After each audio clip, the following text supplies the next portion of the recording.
하신 거 감사하고, 이 말씀 통해서 또 우리의 삶이 하나님께 온전하게 드리는 예배자로서의 삶을 살아갈 수 있도록 은혜를 베풀어 주옵소서.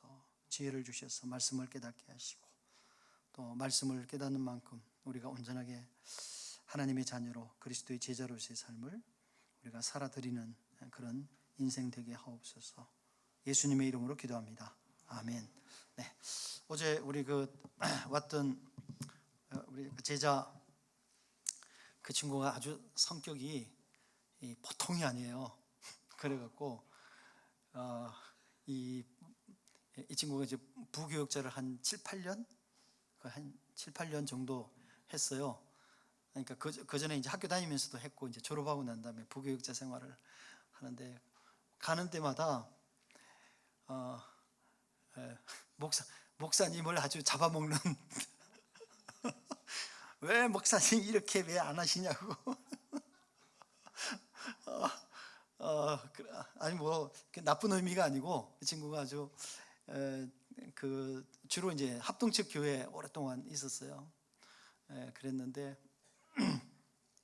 하여튼 그래서 이제 뭐 하여튼 뭐 그래서 그런지 하여튼 학교 다닐 때부터 또 저하고 이렇게 많이 또 교제도 하고, 또 여러 가지 뭐 진로나 이런 것들도 상의도 많이 하고. 근데 이제 저희가 이거 지금 하는 거 이렇게 설교하고 이거 하고 이제 제 유튜브에다가 올리거든요.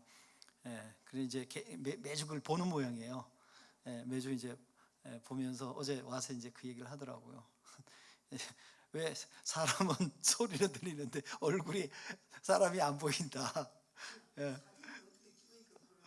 아니 저 위에서 지금 이제 이렇게 하니까 이제 아니 뭐 이렇게 농담 삼아 이렇게 그렇게 들으니까 아니 옛날 교수님 저기 뭐야 설교하는 건 또 다르잖아. 이거 이렇게 하는 거는 교수님 또 강의 듣는 것 같다. 그래서 하여튼 그 얘기를 이제 하더라고요. 그래서 참 들으니까 옛날 강의 듣던 거 그런 생각들이 다시 많이 떠오른다, 이렇게 얘기를 하더라고요. 지난번에 제가 그 간청하는 과부에 관한 얘기를 지난번에 했었죠, 그죠? 제가 그거 하고 난 다음에 조금 제가 뭔가 내가 정확하게 전달을 못했나 하는 생각이 좀 들어서 한번 그 얘기를 오늘 조금 더 좀 해보려고 합니다. 그래서 왜냐하면 이게 이제 사실은 되게 중요한 예화예요. 중요한 예화인데 또 이게 이제 성경을 이해하는 데도 좋은 그런 어떤 원리가 있고 하니까. 근데 우리가 18장 누가복음 18장 1절에서부터 8절까지 한번 얘기를 먼저 한번 해보려고 합니다. 누가복음 18장 1절에서부터 8절까지 한 절씩 저희가 같이 한번 교독을 해보죠. 예수께서 그들에게 항상 기도하고 낙심하지 말아야 할 것을 비유로 말씀하여 이르시되, 어떤 도시에 하나님을 두려워하지 않고 사람을 무시하는 한 재판장이 있었는데, 그 도시에 한 과부가 있어 자주 그에게 가서 내 원수에 대한 나의 원한을 풀어주소서 하되, 그 얼마 동안 듣지 아니하다가 후에 속으로 생각하되, 내가 하나님을 두려워하지 아니하고 사람을 무시하나 이 과부가 나를 번거롭게 하니 내가 그 원한을 풀어주리라. 그렇지 않으면 늘 와서 나를 괴롭게 하리라 하였느니라. 주께서 이르시되 불의한 재판장이 말한 것을 들으라. 하물며 하나님께서 그 밤낮 부르짖는 택하신 자들의 원한을 풀어주지 아니하시겠느냐? 그들에게 오래 참으시겠느냐? 내가 이르되 속히 그 원한을 풀어주시리라. 그러나 인자가 올 때에 세상에서 믿음을 보겠느냐 하시니라. 이렇게 되어 있어요. 자, 여기서 이제 우리가 예수님께서 이 기도 비유를 뭐라고 얘기하시냐? 기도 이 비유를 말씀하시면서 목적이 뭐라고 하냐면은 항상 기도하고 낙심하지 말아야 될 것, 이렇게 얘기를 했어요. 그러니까 그 얘기는 뭐겠습니까? 오랫동안 믿음을 가지고 계속 기도할 것, 이렇게 그 예화로 지금 비유로 이 재판장과 과부의 얘기를 이제 하는 거죠. 자, 어떤 마을에 재판장이 있었어요. 그러니까 재판장이 소문이 그 사람에 대한 평판이 뭐냐면은 악한 사람이에요. 그러니까 악한 사람이라고는 말 안 했지만 하나님을 두려워하고 하지 않고 사람을 무시하니까 이런 평판을 갖고 있는 사람이니까 별로 선하지 않은 재판장인 거예요. 자, 반면 그런데 이 재판장이라는 것은 뭐냐면 내가 어떤 것을 해결하려면은 법원에 가야 되잖아요. 법원에 가야 되는데 그러니까 이 요새로 시스템으로 치면 법원에 가서 그 문제를 해결해야 되는데 그 당시는 동네마다 뭐가 있는 거예요? 재판장이 있는 거죠. 재판장이 있는 거죠. 그래서 사람들이 그런 문제를 그 사람한테 가면 그 사람이 그 문제를 듣고 이제 뭐 어쨌든 이래저래 해결을 해주는 거예요. 자, 그런데 과부가 있었어요. 근데 그 당시에 과부들은 일반적으로 사회적 약자예요. 근데 이 사람들은 다 가난해. 근데 이럴 수 있잖아요. 원래 돈이 많았던 사람들도 있을 수 있잖아요. 그죠? 그리고 남편이 먼저 세상을 떠나서 혼자 사시는 분들 중에도 남편의 유산을 받으면 넉넉한 분들이 계실 수 있잖아요. 근데 그 당시에 법적으로 그게 되질 않았어요. 뭐냐면 이런 거예요. 예를 들어서 남편이 유산을 받았잖아요. 지금은 법을 우리만 그 법관들만 아는 게 아니고 우리들도 다 알잖아요. 예를 들어서 유산은 자녀들이 있으면 1대1, 1대1, 1대1, 1대1이다. 뭐 다 이렇게 다 돼 있잖아요. 근데 그 당시에는 이게 법이라는 것을 그 일부 그 재판을 하거나 법 소송을 진행하는 사람들이 알지 일반인들은 법을 모르는 거예요. 그러니까 그렇게 하는 사람들이 대부분 이제 서기관들이나 레위인들이 해요. 많이 그렇게 하는데 그 사람들이 뭘 하느냐면은 그 돈이 많은 이제 예를 들어서 남편이 돌아가셔서 재산이 많이 있단 말이죠. 그럼 그 중간에서 이 사람들이 다 착복을 하는 거예요. 이리 빼먹고 저리 빼먹고 해가지고 실제로 남은 그 미망인에게 가는 돈은 정말 극히 작은 돈 일부가 가는 거예요. 그러니까 사회적으로 그 시스템이 그렇게 되어 있는 거예요. 왜냐하면 그 사람들을 통하지 않고서는 또 유산이 또 그렇게 되어지지도 않아요. 그러니까 반드시 그 사람들을 통하게 돼 있으니까 그 사람들이 중간에서 법을 자기네들이 운영을 하잖아요. 그러니까 중간에 뭐 수수료니 뭐니 해갖고 중간에 다 띄어먹고 그만 남는 거예요. 그러니까 그 혼자 남은 그 미망인들이 가난할 수밖에 없는 거예요. 제도적으로 가난할 수밖에 없는 거예요. 그러니까 결국은 경제권도 없죠. 그 다음에 법적으로 권리를 주장할 수 있는 것도 없지. 그러다 보니 사회적 약자가 되어버릴 수밖에 없는 거예요. 그런데 이 과부가 재판장에게 뭐를 자기의 원한을 요구했다 하는 얘기는 뭐냐면 과부 입장에서 보면은 뭐예요? 반드시 풀어야만 반드시 이 문제를 해결해야만 하는 문제다 하는 거예요. 그런데 대상이 누구예요? 대상이 재판장인데 악한 재판장이잖아요. 근데 여기서 하나님을 두려워하지 않고 사람을 무시하는 재판장이라고 그랬으니까 그러니까 이 사람의 평판이 지금 이 자기 원한을 풀어달라고 얘기하는 이게 과부에게만 그런 것이 아니잖아요. 일반적 평판이잖아요. 이게 일반적 평판이잖아요. 그죠? 그러니까 실제로 이 사람한테 재판을 해가지고 그 사람이 일반 이렇게 사회적 약자들에 대해서 잘 문제를 해결해 주지 않는다는 기본적인 평판을 갖고 있는 거예요. 지금 이렇게 설명한다는 것은 사람을 무시한다는 얘기인데 예를 들어서 막 고위 관직에 있는 사람들을 무시한다 이런 의미는 아니잖아요. 우리가 들을 때 사회적 약자 그 사람을 무시하고 억압해도 별로 두려울 것이 없는 뭐 그런 사람들을 주로 이제 하는 그런 거죠. 자, 그렇다면 사람들이 이 사람에게 재판을 하겠어요, 안 하겠어요?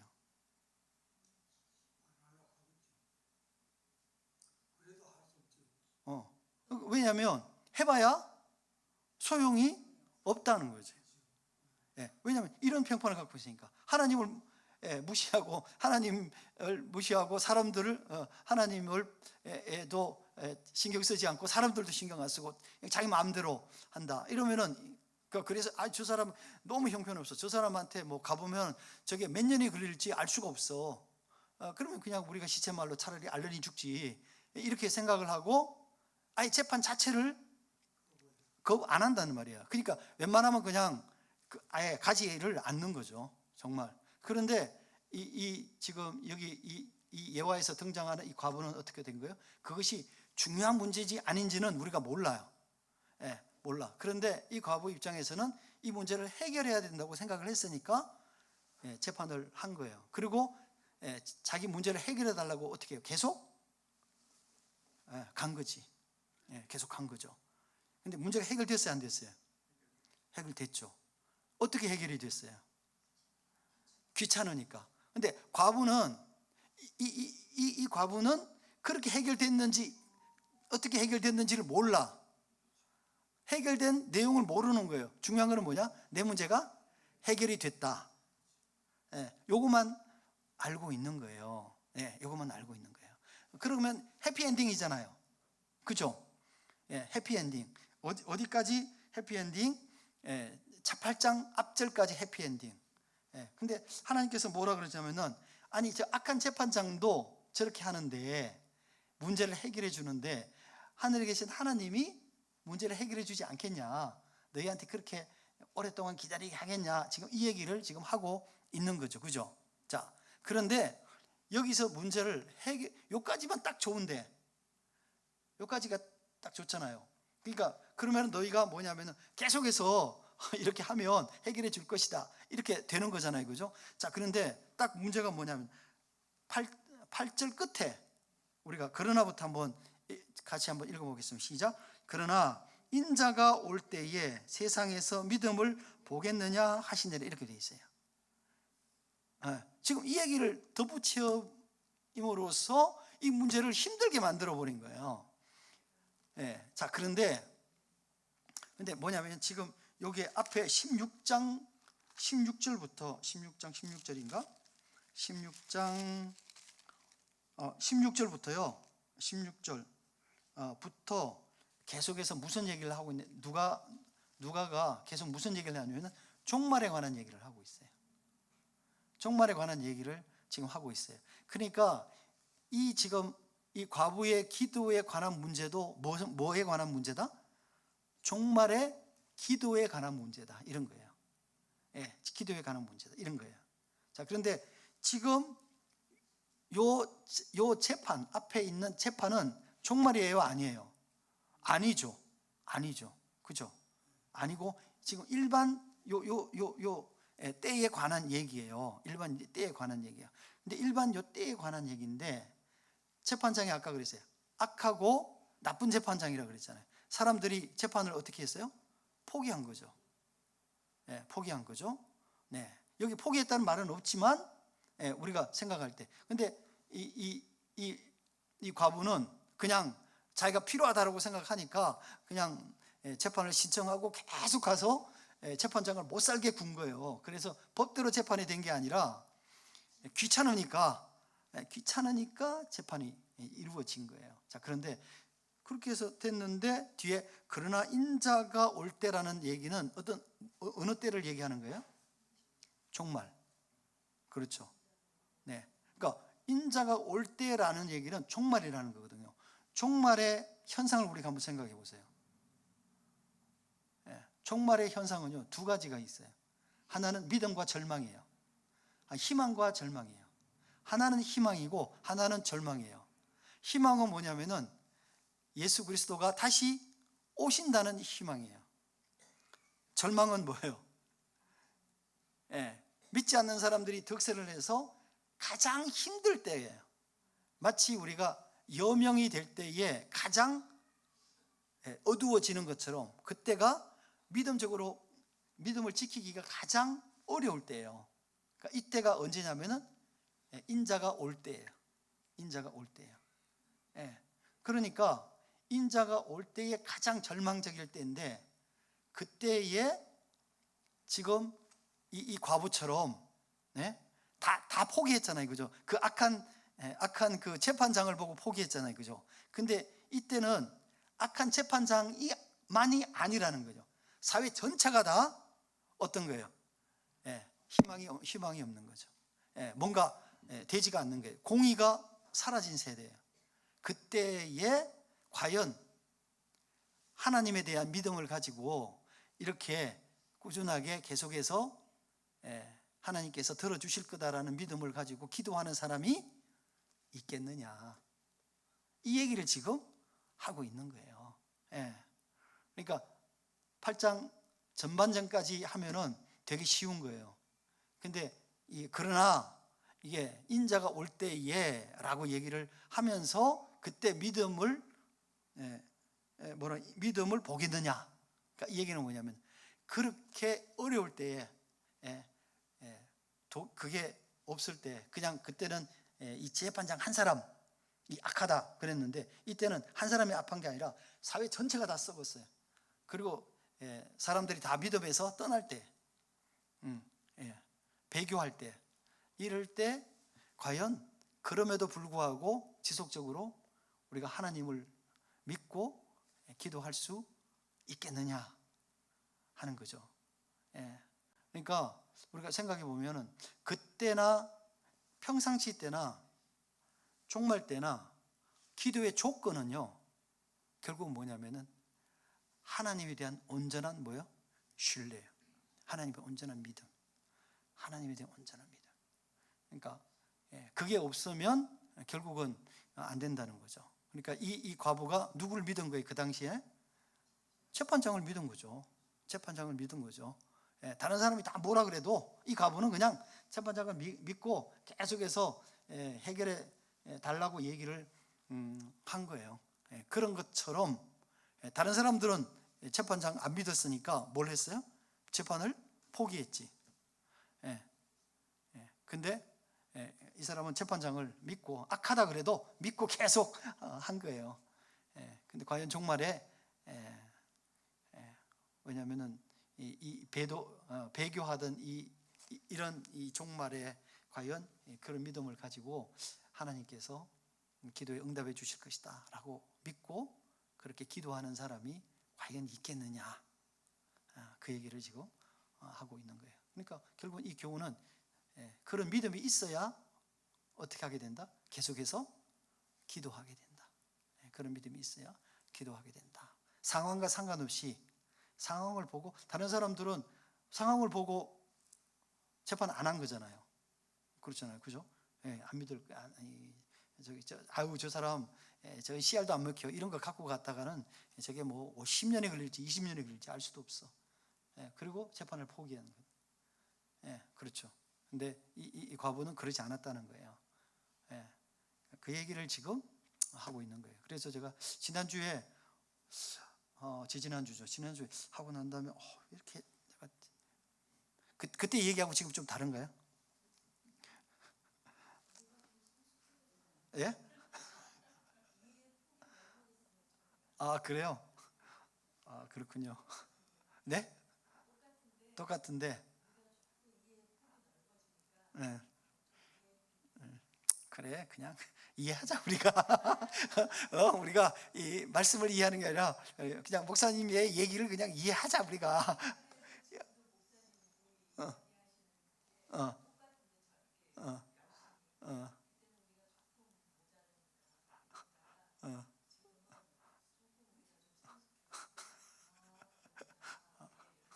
아, 그렇군요. 이 성숙해졌다는 의미가 제가 정확하게 이해가 잘 안 되는데. 어, 어, 이해가 좀, 혹시 뭐 질문이 있으신가요? 이거는 뭔가 좀 이상한 것 같다. 이거는 이상한 것 같다.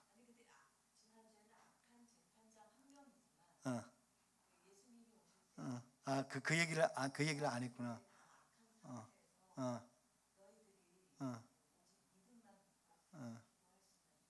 어, 그 얘기를 제가 안 했던가요? 아, 그래요. 그럼 제가 그때 그 얘기를 빼먹은 모양이네.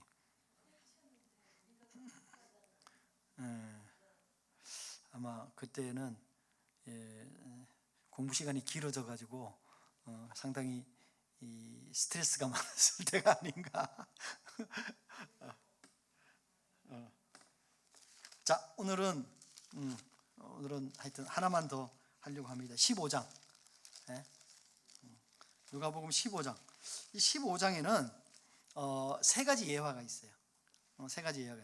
하나는 뭐냐면은 우리가 다 잘 아는 거예요. 하나는 잃어버린 양에 관한. 두 번째는 잃어버린 드라크마에 관한 얘기. 세 번째는 잃어버린 아들에 관한 얘기.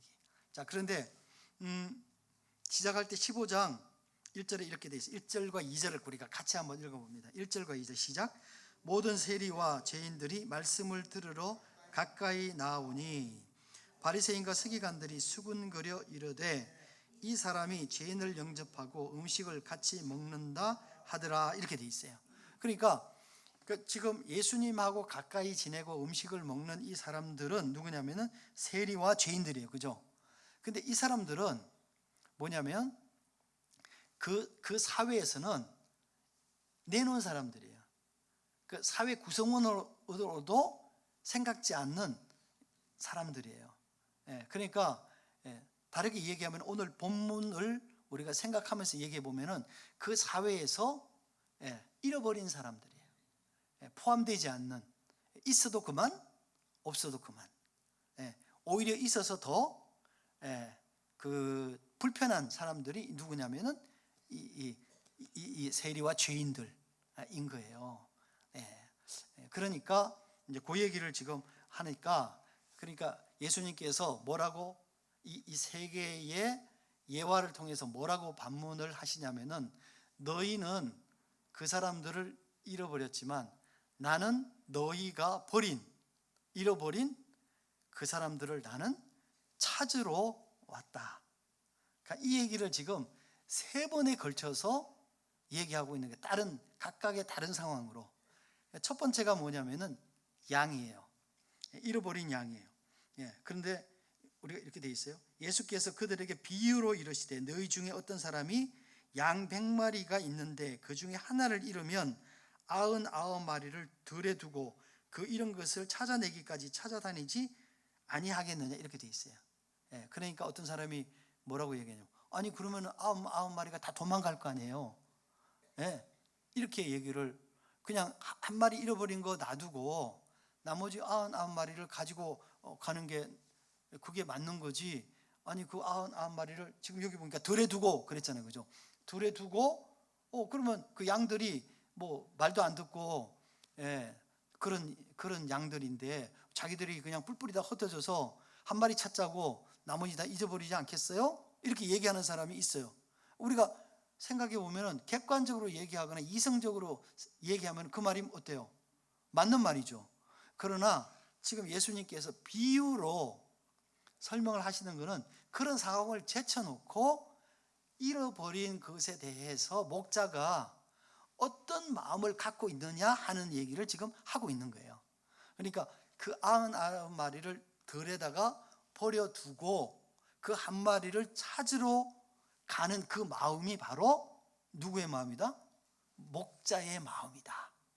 얘기를 하고 있는 거예요. 그러니까 지금 앞에 1절과 2절을 놔두면 너희들은, 반대로 얘기하면 그렇죠. 너희들은 그 잃어버린 양을 그냥 버려뒀지만, 너희들은 버려뒀어. 나는 그 양을 찾으러 온 사람이야. 지금 이 얘기를 지금 하고 있는 거가 요 본문이라는 거죠. 이해되시죠? 그죠? 이거는 뭐 이해가 안 될 일이 사실은 없는 거죠. 자, 그 다음에 8절 이렇게 되어 있어요. 8절에 보면 두 번째, 잃어버린 은전에 관한 얘기, 이 드라크마에 관한 얘기인데, 이 드라크마는 당시에 유대에서 사용되지 않는 돈이에요. 데나리온이나 이게 이제 사용되는 돈이고, 이 드라크마라는 것은 사용되지 않는 돈이에요. 로마에서 쓰는 돈이에요. 자, 그런데 여기 드라크마가 왜 나오냐면은 그 당시에 풍습 중에 하나가 이런 거예요. 딸이 시집을 가잖아요. 두 가지 썰이 있는데, 하나는 뭐냐, 딸이 시집을 가면 친정 아버지가 이 은전 10개를 묶어서 뭘 하냐면 액세서리를 만들어서 그 기념으로 그 딸에게 줬다고 그래요. 그러니까 그게 아버지의 마음인 거죠. 그 기념인 거죠. 자, 그런데 또 다른 썰은 뭐냐면은 남편이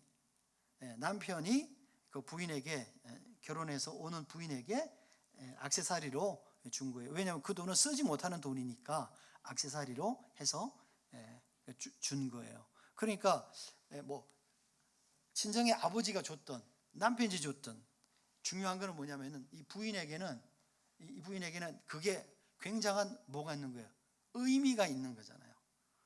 이 드라쿠마는 데나리온하고 같은 화폐의 그 가치를 갖고 있다고 그래요.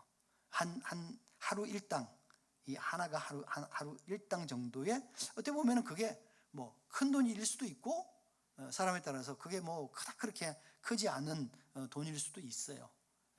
요새로 뭐 우리가 이제 치면은 뭐 한 20만 원, 뭐 많으면 30만 원, 뭐 그런 정도의 하나가 뭐 그런 정도일 수 있다는 거죠. 자, 그러면 생각해 보면, 근데 그게 10개가 그렇게 돼 있는데 그 중에서 하나를 잃어버렸어요. 그러니까 어떻게 잃어버렸는지, 왜 잃어버렸는지 그거는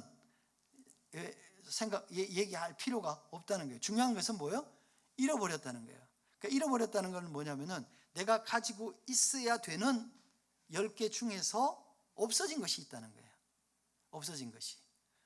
그러니까 그 상황에서 하나를 잃으면 등불을 켜고 집안을 쓸며 찾아내기까지 부지런히 찾지 않겠냐, 이렇게 돼 있어요. 부지런히 찾지 않겠냐, 이렇게 돼 있는 거죠. 그러니까 그게 하나가 없어졌다고 그래서 무슨 뭐 집안이 망하는 것도 아니고, 그러나 예를 들어서 그게 하나를 찾으려고 그렇게 열심히 노력하지 않겠냐. 왜?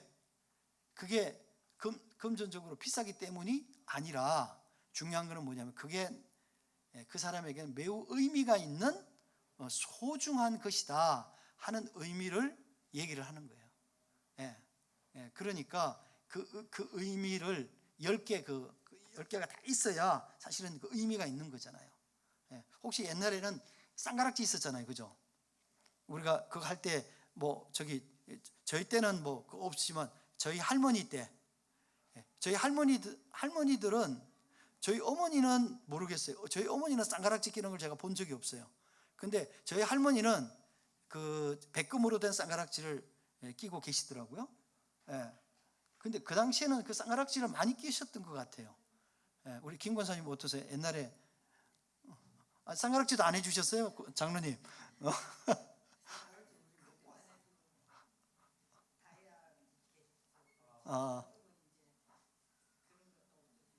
그때는 다이아 세대였군요. 그래서 다이아 받으셨어요? 어, 그, 그, 그래요? 예, 예. 그쵸. 그 당시, 하여튼, 제가 어렸을 때, 그러니까 학생 때, 제 친구의 형님, 그러니까 나이가 조금 있는, 한 10살 정도 위에 있는 형님이 결혼을 하시는데, 이제 형수 되실 분이 꼭 다이아 반지를 받겠다고, 그래서 그 결혼이 깨졌어요. 왜냐하면 그 위에 그 형님들이 계셨거든요. 그때는 이 친구 집이 그렇게 조금 부유치 못해가지고 다이아 반지를 못 해드린 거예요. 근데 그러니까, 아니 금이라든지 이런 것들은 얼마든지 원하는 대로 해주겠다. 근데 이분은 뭐냐면은 꼭 자기는 다이아를 받아야 되겠다 이래가지고, 결국은 그게 절충이 하다가 안 돼가지고 그 결혼을 깨졌어요. 그래서 저는 그때 저게 도대체 무슨 일이지? 그렇게 중요한가 그게? 하여튼 모르겠어요. 그분에게는 그게 매우 중요했던 것 같아요. 하여튼 그래서 그 당시에 이 쌍가락지 이렇게 항상 끼고 다녔잖아요. 근데 이 쌍가락지 끼고 있는 것 중에 이 가락지 하나를 잊어버린 거나 같은 거예요, 사실은 이게. 지금 여기서 드라쿠마가 잊어버렸다는 얘기는, 그런 우리의 문화로 치면은 그럴 수 있다. 우리 권사님은 혹시 쌍가락지 받았죠? 그때 옛날에는 뭐 백금으로도 하고 또 다이아는 뭐 다른 뭐 그거로도 하고 그렇게 한 거를 저는 저희 할머니 세대에서는 제가 꽤 받으셨어요. 우리 저기 집사님 다이아도 받고 굉장히 비싸게 가셨네. 아니 뭐 쌍가락지도 받고 다이아도 받고 다 받으시. 그때 우리 저 김윤태 집사님 잘 나갔거나 아니면 힘들었거나 둘 중에 하나. 하여튼 어쨌거나 그런데 하여튼 그런 이 쌍가락지 중에 하나를 잃어버린 것과 같은 지금 의미로 우리가 생각을 해볼 수 있는 거예요. 이게 한 드라크마를 잃어버렸다 하는 얘기는 그러니까 뭐냐면 쌍이 안 맞다 이거예요. 원래 그 의미가 상실된 이런 거죠. 네, 그러니까 이거를 찾으려고 뭐 고민을 많이 했겠죠. 도대체 어디서 내가 이거를 잊어버렸지? 어디서 잊어버렸지? 그러면서 이 장롱 밑에도 막 찾아보고 뭐 온 집안을 뭐 다 뒤집어 놨겠죠. 예. 결국은 뭐 어디서라고 얘기하고 있지는 않아요. 중요한 건 뭐예요? 찾았다. 찾았다. 그리고 너무 기뻤다. 말할 수 없이 기뻤다. 어느 만큼 기뻤냐? 잔치할 만큼 그 드라크마보다도 훨씬 더 많은 지출하는 거예요. 지출하는 거예요. 그러니까 그렇게 할 만큼 이게 뭐다? 기뻤다. 의미가 있는. 그러니까 돈으로 값어치를 얘기할 수 없을 만큼 기뻤다. 이런 얘기를 지금 여기서 하고 있는 거죠. 이해되시죠, 그죠?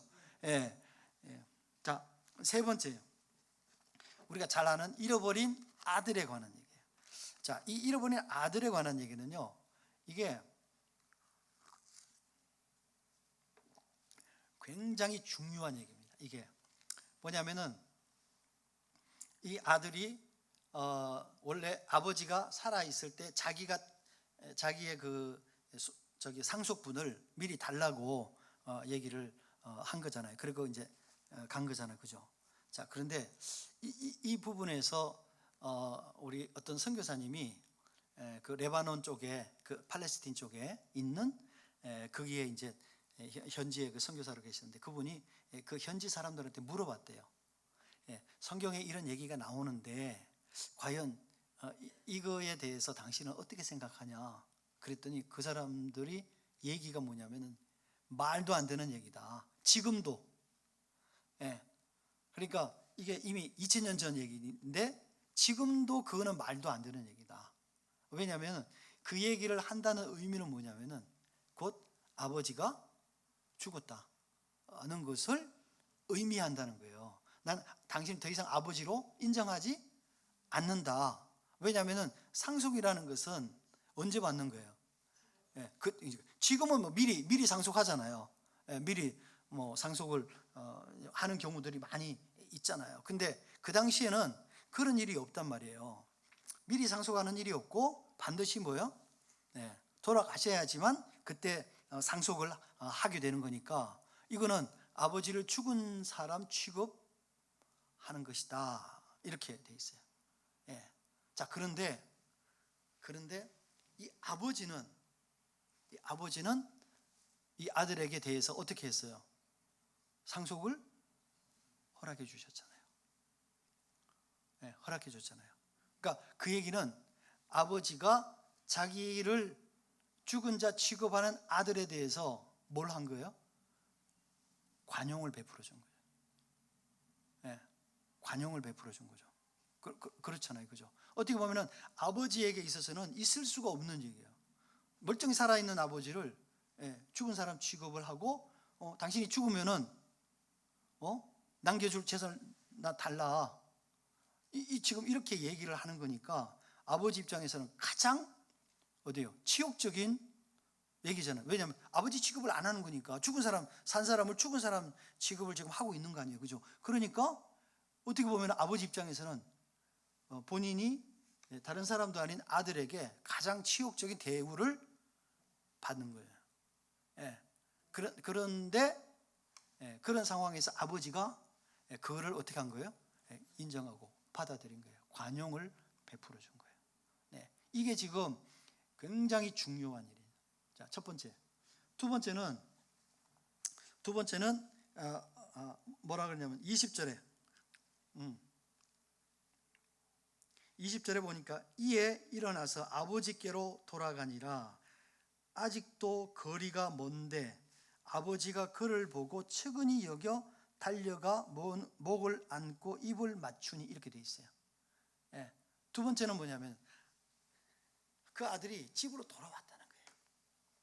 돌아왔는데 아버지가 그 돌아온 아들을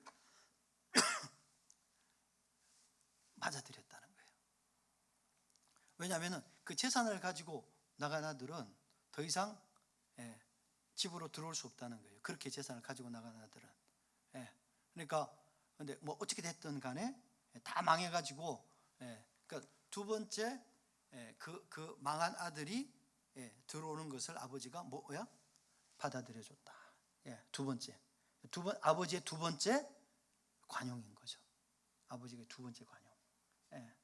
그러니까 자, 그 다음에 이제 뭐냐면은 이렇게 돼 있어요.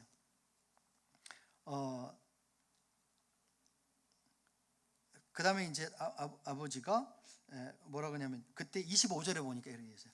맏아들은 밭에 있다가 돌아와 집에 가까이 왔을 때 풍악과 춤추는 소리를 듣고 한 종을 불러 이 무슨 일인가 묻되 대답하되 당신의 동생이 돌아왔음에 당신의 아버지가 건강한 그를 다시 맞아들이게 됨으로써 인하여 살찐 송아지를 잡았나이다.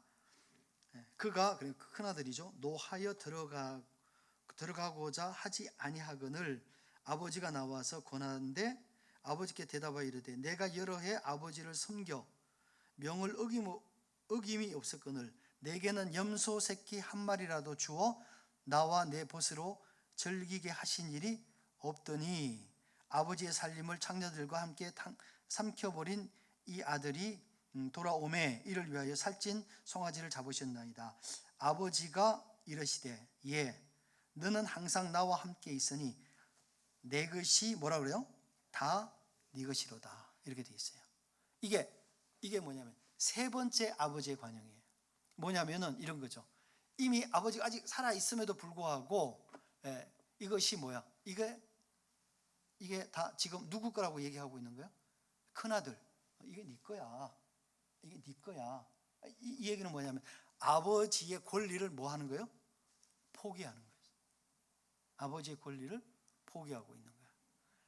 그러니까 근데 그 말을 누가 하고 있는 거예요?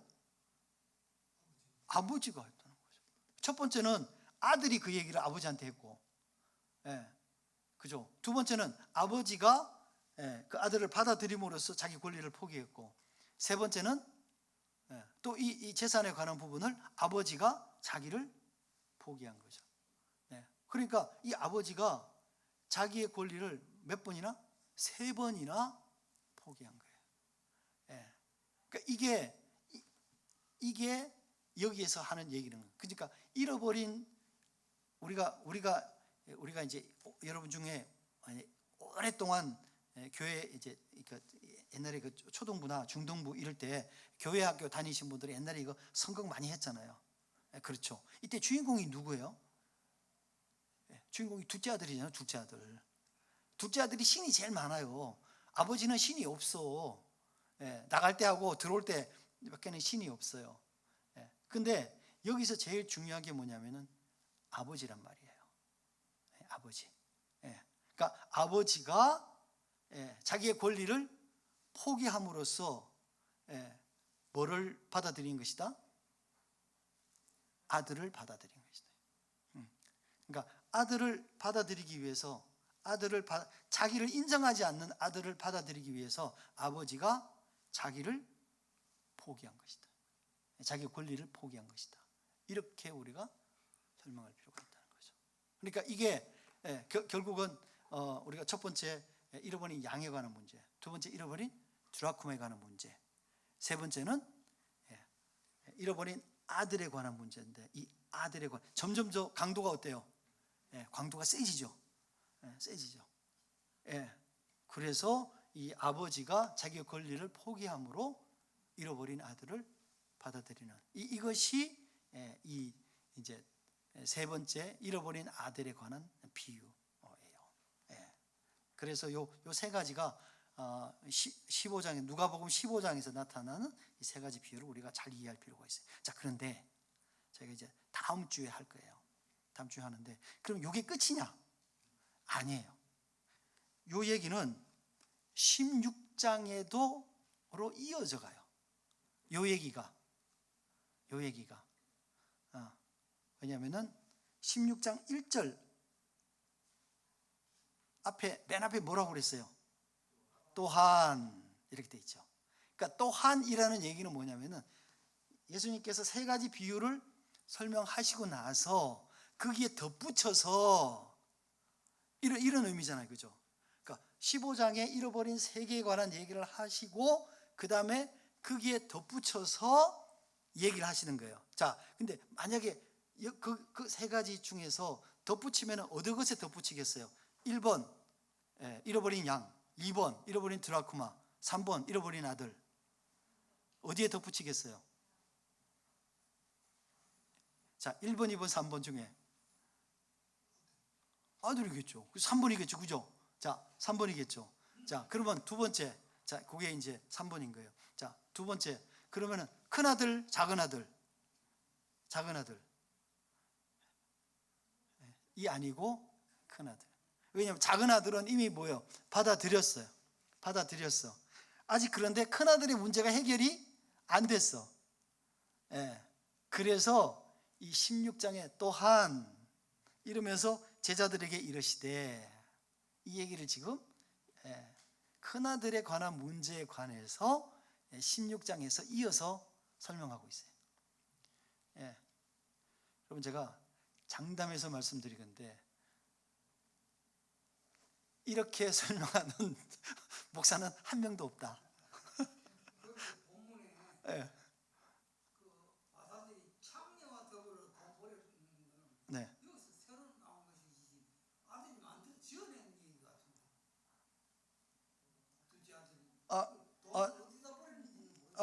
그렇죠. 그런데 이제 뭐 작은 아들이 무슨 뭐 큰 아들이 큰 아들 얘기잖아요. 큰 아들 얘기인데 무슨 뭐 소문을 들었든지 아니면은 뭐 무슨 뭐 자기가 그냥 이 예측을 해서 그렇게 했든지 그런 거죠. 그 얘기는 뭐냐면은 쓸데없는데 하지 말아야 될 일들을 해서 돈을 다, 아버지 재산을 다 탕진했다 하는 얘기를 지금 이제 빗대어서 어떻게 보면 가장 악하게 지금 이제 표현을 하고 있다, 이렇게 우리가 볼 수 있는 거죠.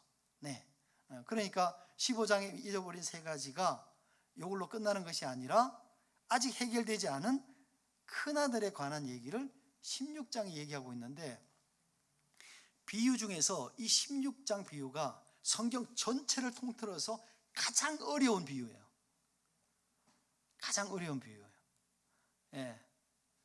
그 가장 어려운 비유를 가장 쉽게 제가 다음 주에 설명을 여러분에게 드리려고 합니다. 그리고 이거는요, 16장은 학자들마다 의견이 엄청 분분해요. 해석에 대한 의견이. 근데 제가 자신 있게 얘기할 수 있는 얘기는 뭐냐면, 우리 학생들이 다 들어보고 교수님 의견이 제일 좋은 것 같아요. 저한테. 진짜요. 그래서 저도 이거를 읽고 또 읽고 왜냐하면 여러분이 이 16장에 대한 설교를 잘 하지 않아요, 목사들이. 왜냐하면 어려우니까. 그런데 혹시 아는 사람이 있어서 듣잖아요. 들으면은 대부분의 반응이 그래요. 그냥 제대로 안 듣는 분들은 뭐 문제가 없어요. 제대로 이렇게 꼼꼼하게 들으신 분들은 무슨 소리를 하고 있는 거지? 이게 일반적 반응이에요. 저도 작년에 제가 작년 여름에 제가 저쪽에 이제 그 퇴직하기 직전에 저기 천안에 있던 교회에 다니는데, 그 담임 목사님이 구약학자예요. 그 양반이 이제 이 설교를 했어요. 대부분의 우리 저기 교수들의 반응이 뭔 얘기한겨? 그 양반도 꽤 공부를 많이 한 양반이거든요, 영국에서. 그런데 뭔 얘기한겨? 그러니까 그 다음에 15장과 16절을 연결하는 사람들도 별로 없어요. 예. 근데 어쨌든 제가 제 전공이 이제 누가복음이고 하다 보니 뭐 하여튼 여러 번에 걸쳐서 이걸 읽어보고 또 읽어보고 또 읽어보고 또 읽어보고, 이제 왜냐하면 제가 이 16장 설교를 많이 하지도 않지만 들어본 설교가 한 번도 마음에 든 적이 없어요. 아, 그렇구나. 고개를 끄덕인 적이 한 번도 없단 말이죠. 네, 그래서 어쨌든 다음 주에는 우리가 15장 했기 때문에 16장으로 연결해서, 그래서 앞에 지금 또한 제자들에게, 이 얘기는 앞에 한 얘기에 대해서 무슨 얘기를 한다? 부가 설명을 지금 하고 계신다 하는, 이번 주는 그까지만 여러분에게 설명을 드리고, 다음 주에 어쨌든 가장 어려운 이 16장의 얘기를 좀 여러분하고 해보려고 합니다. 여러분 16장이 잘 이해가 되잖아요. 그러면은 정말 성경을 정말 잘 이해하시는 거예요. 진짜예요. 뭐 이재용 권사님 뭐 할 말이 있으세요? 예? 그러면 이제 16장은 이제 포기를 하거나, 아니면은 16장만 포기를 하거나, 그러면 이제 아니면은 시간이 또 가면서 하나님께서 참 긍휼히 여기셔서 이 16장을 이해하게 하거나 그런 거죠. 누가가 아주 똑똑한 제자였는데 네. 그렇게 어려운 것을 썼을까요? 왜냐하면 이제 그게 누가가 쓴 게 아니고 예수님이 하신 얘기를 쓴 거잖아요. 그러니까 이 얘기는 누가복음밖에 안 나와요. 다른 마태나 마가나에서 다른 복음서에는 이 얘기가 없어요. 누가복음에만 이제 있는 거예요. 그러니까 지금 이제 우리 장로님 말씀 잘하셨는데 이 내용이 되게 사람들이 다 어렵다고 생각하는 거죠. 근데 제가 비유의 목적은 뭐예요? 어려운 거를 쉽게 설명하기 위해서 얘기하는 게 비유잖아요, 그죠? 근데 제가 우리 다른 그 교수들이나 다른 학자들이 얘기에 제가 반박을 하는 이유는 뭐냐면은, 아니 이 설명을 하기 위해서 이렇게 어렵게 이해를 못하게 예수님이 설명을 하는 것이 있을 수가 있는 얘기냐? 말도 안 되는 얘기다. 그 얘기를 너무 쉬운 얘기를 다들 너무 어렵게 지금 해석을 하고 있는 것은 아니냐. 어떻게 보면 매우 간단한 얘기인데, 저는 이제 그런 입장이에요. 그런 입장이에요. 물론 이제 그분들이 제 주장을 들어보면, 야, 그거는 네가 너무 몰라서 그렇다, 이렇게 얘기를 할 수도 있어요. 근데 저는 그분들에게 그런 얘기를 하는 거죠. 너무 어렵게, 예수님은 쉽게 설명하시는데 당신이 너무 어렵게 지금 해석하고 있는 것이다. 원래 의미보다 당신 얘기가 더 어렵다. 이제 이렇게 저는 이제 반박을 하고 있는 거죠. 하니까 다음 주에 이게 재밌을지 아니면 더 헷갈릴지는 모르겠지만, 어쨌든 16장은 큰아들에 관한 얘기를, 15장에서 하지 않은 큰아들에 관한 얘기를 한다. 이 얘기를 하겠습니다. 자, 뭐 혹시 질문 있을까요? 네, 없으면 우리 장로님 기도 한번 하시고 마치겠습니다. 사랑이 많으신 하나님 아버지, 하나님과 나누에게도 사랑해 주신 감사합니다. 오늘 주일 예배를 드리고 하나님의 비유에 대한 성경 말씀을 공부하였습니다. 잃어버린 양 하나를 찾으신 아버지 하나님께서 한 영혼을 구원하기 위해서 애쓰시는 모습, 무한한 자비와 용서를 하시는 모습, 아버지 하나님, 그런 사랑을 저희들이 베풀 수 있는 믿음을 갖게 하여 주옵소서. 아버지 하나님, 오늘 성경 말씀을 통해서, 성경 공부를 통해서 저희들이 하나님 나라의 소망을 두며 하나님 말씀에 순종하는 믿음으로 거듭나게 하여 주시옵소서. 하나님이 주시는 온전한 복을 받는 저희들 되게 하여 주옵소서. 예수님의 이름 받들어 기도드리옵나이다. 아멘. 네, 수고하셨습니다. 네.